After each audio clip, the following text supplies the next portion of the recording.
protesters are actually staging a sit-in at Environment Minister Jim Prentice's constituency office. They're asking him to reduce Canada's emissions to 25% below 1990 levels, as Mr. Charest was talking about, by the year 2020. They say they're going to stay in his office until he signs a document pledging to do exactly that. Russell Charlton is one of the people taking part in this protest. We've reached him outside Minister Prentice's constituency office right now. Can you tell us why you've decided to occupy the minister's office? Of course, there are clear reasons why we would occupy Mr. Prentice's office. The fact is he's not doing his job here. In fact, it's been quite abysmal.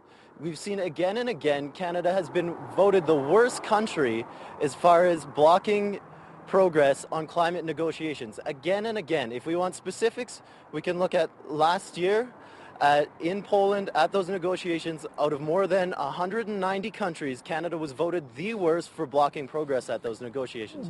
This is unacceptable. Just give us an idea, though. Just how many people have you got there blocking the office first? So what's happening is I'm on the outside. There are 7 people inside occupying the office. 5 of those people are from Prentice's own constituency, from his own riding, standing up to say that this is unacceptable. You cannot claim to be representing our views, representing Canadians, and putting this kind of name to Canada on the world stage. Canada was once a leader on the world stage.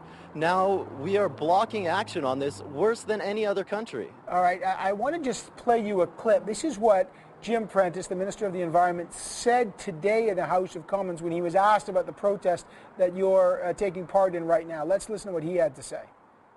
I haven't had a chance yet to speak with the students who are in my office. I hope to do that before the day is out, but I've asked my staff to make sure that they're well taken care of and that I have an opportunity to hear their concerns. I enjoy talking to young people about the environment, about climate change, and about Copenhagen.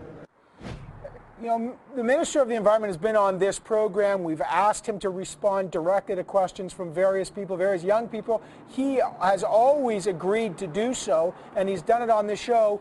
What response have you had from the Minister to this much more radical way of dealing with the Minister? Well, first of all, I don't think these actions are that radical. This is what we need. This is civil disobedience when it's necessary. These people are willing to engage in this and risk arrest in a peaceful way, as we've seen with civil disobedience in the past. This links back to movements with Gandhi and India and the liberation movement there. This links back to the civil rights movement in the United States. This is not a radical action. What's radical is that Prentice is one of the worst for blocking progress on climate change. It's absolutely absurd, and we're going to speak out on that. And if he's not going to listen to our voices, we're going to take action and make our voices heard. We're here as citizens, and citizens across Canada are speaking up against this.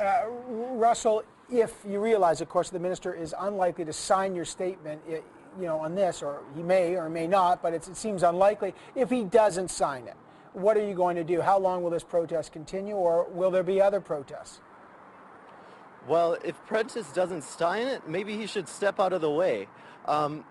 Canadians are calling for action on this. There's going to be action until we see some sort of response. If Prentice cannot represent this country in a way that doesn't make it the worst blocker for progress at climate negotiations, then citizens are going to give their own voice and show that Prentice does not represent us. And Canadians are behind us on this. If you look, there was a poll recently, and I'll read you the exact poll question. Over 3/4 of Canadians agreed with this. I want to read you the exact poll question. They agreed that, quote, it's embarrassing that we are not doing more to curb emissions. And that's Canadians speaking out on this. They're embarrassed because of what our government is doing. We need to see some real action. So just that last question to you, though, Russell. How is this protest going to end? Are you going to peacefully leave the office, or how is it going to end? Well, so far, we haven't seen any police presence. We want to stay here until we see action from Prentice on this issue. He's our Minister of the Environment. He's part of the Harper government. We need to see action from them. If we're not seeing action from them, they need to step out of the way and let Canadians have their voices heard. All right, Russell Charlton, thanks so much for talking to us about the protest right now in front of Minister Jim Prentice's constituency office. Appreciate that. Thank you very much.